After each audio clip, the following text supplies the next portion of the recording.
Ce qui te bloque dans ta vie, c'est que tu ne t'aimes pas assez. Comment veux-tu attendre des autres qu'ils te respectent? Et on ne parle pas d'aimer. En fait, on ne te demande pas que les autres t'aiment. Le cadet de tes soucis doit être d'attendre de l'amour des autres. À part l'amour de tes enfants, de ton mari, tu n'as pas besoin d'attendre d'amour d'autres personnes. Mais par contre, tu dois faire en sorte que les gens te respectent. Et c'est ça toute la nuance. Si toi-même, tu ne t'aimes pas profondément, ça va être difficile de pouvoir faire passer le message, ou en tout cas ton énergie ne sera pas positive, si bien que les gens vont te manquer de respect, si bien que les gens vont t'écraser. Quand tu t'aimes assez, tu ne te permets pas de rester dans des situations, dans des endroits, dans des atmosphères qui ne te conviennent pas. On a souvent tendance à dire, ah regarde, c'est trop bien ce que lui a fait, c'est trop bien ce que elle a fait, regarde où elle en est, tout le parcours qu'elle a fait. Mais est-ce que 30 secondes, tu t'es posé, t'as fait le récapitulatif de ta vie et tu t'es remercié pour toutes les épreuves, les étapes que t'as fait dans ta vie, pour tous les sacrifices que tu as fait? Et c'est vrai qu'en tant que maman, en tant que femme, on se rend pas assez compte et on ne prend pas assez le temps de juste se poser et de se dire, waouh, en vrai, bravo. Bravo à moi pour avoir tenu jusque-là. Bravo à moi pour avoir tenu ce foyer. Bravo à moi pour avoir tenu cette entreprise. En fait, il faut prendre le temps de se remercier. Il faut prendre le temps de s'apprécier, d'apprécier sa simple compagnie. Avant, j'allais dans des endroits, des événements où il y avait beaucoup de personnes, que tout le monde se connaissait. J'étais vraiment pas bien. J'étais tétanisée. Il fallait me voir. Je faisais pitié. J'étais ridicule. Avoir confiance en soi et arrêter de se cacher derrière le regard des autres, je vous assure que c'est une grosse leçon que j'ai appris ces 10 dernières années. J'avais constamment besoin de l'approbation des autres, l'amour des autres. J'avais constamment besoin que les gens m'aiment, m'apprécient, me voient comme quelque chose d'indispensable pour eux. Le regard des autres, c'est ce qui va te bloquer dans tout ce que tu vas faire. C'est ce qui va te bloquer dans les projets que tu vas entreprendre. C'est ce qui va te bloquer dans la perception que tu as envers toi-même. Je me rappelle quand j'étais plus jeune, constamment, même à l'école, je voulais plaire aux autres. Je voulais être bien vue. Je voulais être intégrée. C'est ce qui te bloque dans tout ce que tu vas vouloir faire. Tu vas pas voir tout le potentiel qu'il y a en toi. Et aujourd'hui, que ce soit auprès d'un homme, que ce soit auprès de ta famille, des collègues, arrête de rechercher l'approbation des autres. Je t'assure que à partir de ce moment-là, tu vas te rendre compte que des portes vont s'ouvrir, que ton énergie va s'ouvrir et tu vas aller vers de belles choses. Et c'est comme ça que j'ai commencé petit à petit à aller sur des étapes supérieures. La vie, elle est faite de périodicité, c'est-à-dire que tu as des périodes. Il y a des moments où tout va bien et des moments où tout va mal.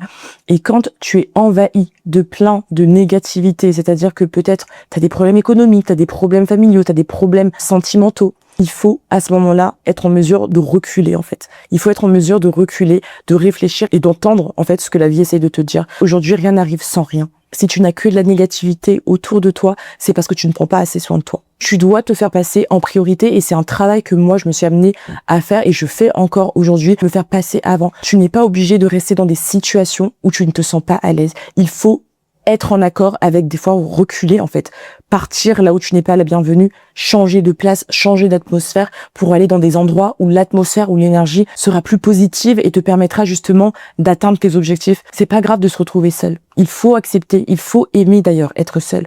Est-ce que des fois tu te réveilles le matin, tu vas devant le miroir et tu te regardes et tu te complimentes et tu te dis mais en fait quelle femme extraordinaire je suis, waouh tout le parcours que j'ai fait. On le fait toujours pour les autres, on le fait toujours pour telle personne, regarde comment elle a fait, comment elle a réussi et nous-mêmes nos propres réussites, on n'est pas en mesure de se féliciter, on n'est pas en mesure de se dire waouh tout ce que j'ai fait jusqu'à aujourd'hui. C'est très simple. Si toi-même t'es pas en mesure de prendre soin de toi-même, de te féliciter, d'aimer qui tu es, d'aimer ta personne, de t'aimer toi-même profondément, comment veux-tu attendre que les autres autour de toi puissent t'aimer et puissent ressentir ça?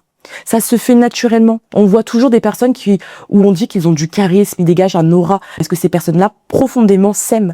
On voit l'énergie. C'est comme des fois on va voir quelqu'un passer dans une salle.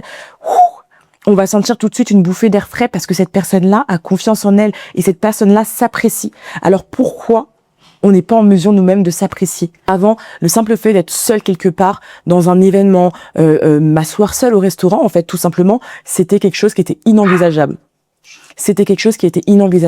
J'étais tout le temps stressée. J'avais besoin soit de mettre un verre de vin pour qu'on pense que je suis avec quelqu'un, soit j'attendais que la personne avec qui je devais être arrive avant de m'asseoir.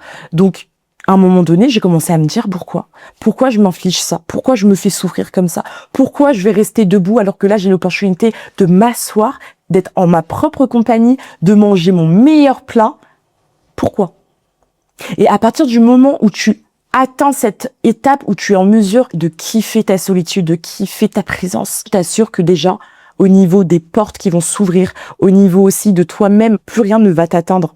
Et ça, c'est quelque chose qui est magnifique. Souvent, des fois, quand il y a des situations où des personnes vont se frustrer, vont s'énerver, vont me parler mal, vont me traiter mal, il y a quelqu'un à côté de moi qui va me dire, mais pourquoi tu réagis pas? Pourquoi tu dis rien? T'as vu comment il t'a parlé? Et tellement je suis trop bien avec moi-même, je suis trop bien dans ma tête, je m'en suis même pas rendu compte. C'est même pas comme si volontairement j'avais fait exprès de ne pas calculer ce que la personne était en train de me dire. C'est juste que ça ne m'a pas touché. En fait, j'ai même pas réceptionné le message d'agressivité, pour te dire. Et c'est ça qui est magnifique. C'est quand tu arrives à cette étape où même l'humeur, le mood de la personne en face de toi n'arrive même pas à t'atteindre, si bien que même visuellement, tu vas pas réceptionner le message que cette personne essaye de te faire passer. Il faut vraiment que tu arrives à cette étape de ta vie. Ne serait-ce que pour tes projets professionnels, ne serait-ce que pour toi-même, pour tes enfants, pour tout ce que tu veux. Trouve-toi toutes les raisons que tu veux, mais il faut que tu arrives à cette étape-là. Et je te le dis, au moment où je te parle, moi aussi, je suis toujours en train de travailler là-dessus. Mais par contre, je pense que c'est super important de travailler sur ça pour tout ce que tu feras dans ta vie. Tout s'est débloqué quand je suis devenue maman. Parce que avant, effectivement, j'avais peur du regard des autres. Quand je marchais, j'étais stressée. Limite, je tremblais des jambes. Pour vous dire à quel point je n'aimais pas le monde. Et quand j'ai eu mes enfants, c'est à ce moment-là où je me suis dit, waouh, là, l'instinct maternel, la lionne qui sommeille en toi ressort concrètement. Pourquoi? Parce qu'en fait, tu te dis, ok, ne pas me protéger moi-même et me laisser marcher sur les pieds, c'est ok. Mais par contre, est-ce que je veux que mon enfant ait subi ça? Qui va protéger mon enfant si moi-même, je suis pas encore en mesure de me protéger et de savoir poser mes limites et de dire non quand c'est non? Et à partir de ce moment-là, je peux te dire que même la personne la plus sensible va se transformer en lionne. Et c'est dommage d'en arriver à cette période-là pour pouvoir justement poser ses limites, pour pouvoir apprendre à s'aimer soi-même, pour pouvoir se plaire soi-même. Il faut que tu sois en mesure de rentrer dans une salle pleine de personnes avec la tête haute et le mérite et la fierté et l'amour de toi-même, que tu forces les gens à te respecter et que ce soit plus toi qui recherches l'amour, l'approbation des gens. Ça suffit. On vit dans un monde où déjà être une femme, c'est difficile. On est jugé par rapport à comment on s'habille, par rapport au travail qu'on va faire. On est jugé par rapport à notre rôle de mère, par rapport à ce qu'on va dire, à comment on va se comporter. On est tout le temps jugé et même entre nous, entre femmes, on arrive au stade où on fait que se juger. Donc déjà, si toi-même, tu n'es pas ta propre alliée, tu n'es pas ta propre meilleure amie, tu n'as pas l'amour de toi-même, faut pas attendre que les autres aient l'amour de toi, en fait. Il faut juste accepter la situation. Du coup, subir toute ta vie. On n'a qu'une seule vie. Et à partir du moment où tu le comprends, je t'assure que il y a un déclic qui va se faire en toi.